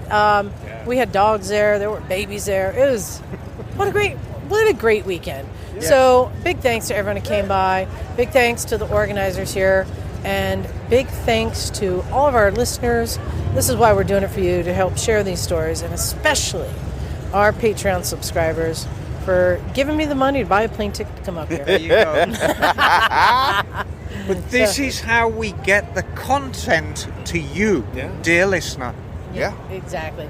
And I'm just going to throw out also a big thanks to Douglas, who's opening the garage for me tomorrow, because I won't be getting it until later. And that's another thing.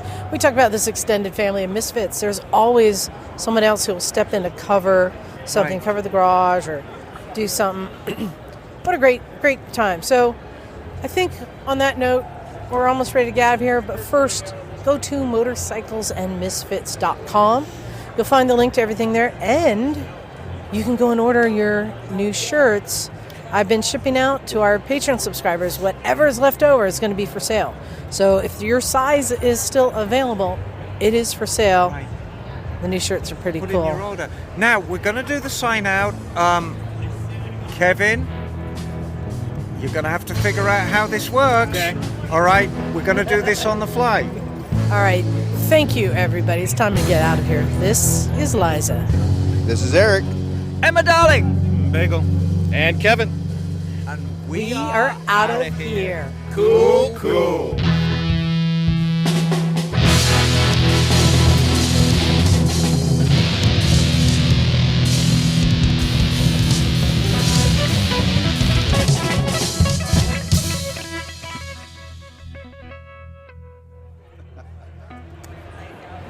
Bad taste in my mouth when I woke up this morning.